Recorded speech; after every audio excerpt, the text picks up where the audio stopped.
Yo, what's going on, guys? It's Houston Sports Talk back into the video today.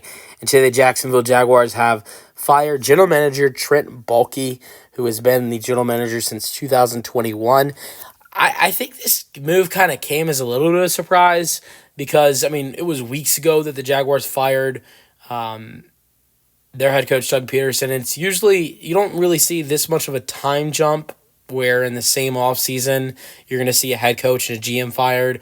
It was a little surprising when it took the Raiders, on one day firing your head coach, and then not another 3-4 days later they fire their GM. It's usually, I don't know about the same day, but a day or two apart that you see a head coaching and GM firing. So for it to be a couple weeks after firing Doug Peterson for Jacksonville to let go of their GM, something had to happen.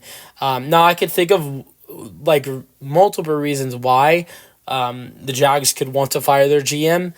I'm just going to come up with a couple of their reasons.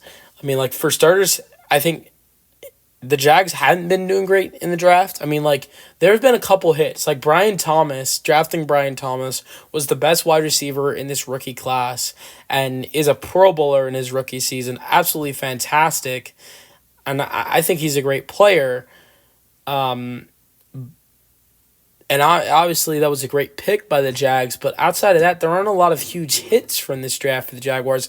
And it's the same thing in prior drafts. Like the year before, they had a successful third round drafting the running back Bigsby, but outside of that, it wasn't that much of a successful draft. And then the year before, they drafted a stud in Travon Walker, but outside of that, it wasn't a very successful draft. You want to continue to go. 2021, you draft Trevor Lawrence first overall.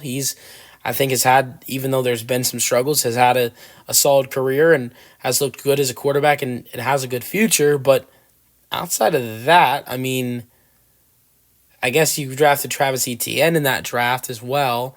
That was a solid pick, but there haven't been a lot of hits for the Jaguars in the draft. I think in the first round they've done pretty well with Thomas this year, Walker in 2022. Lawrence in 2021. Their draft pick last year in 2023, their offensive tackle hasn't gotten so great so far. But, outside of those first-round picks they've made, there hasn't been a lot of success in the draft. You want to continue to go over some reasons why? The Jacksonville could fire their GM. How about failing to trade Christian Kirk? There was a lot of rumors that Jacksonville wanted to trade Christian Kirk. They were ready to get rid of him. They failed to do that, and they failed to do that before the trade deadline. Couldn't make a deal. And of course, what happens as they weren't able to find a deal, the GM Trent Baalke would not make a decision and pull the trigger and trade Christian Kirk. He goes down, collarbone injury, out for the season. Also giving out Gabe Davis a huge contract. Look how that ended up this season. He didn't have a very good season with the Jaguars. Maybe that changes, but they gave him a pretty solid contract.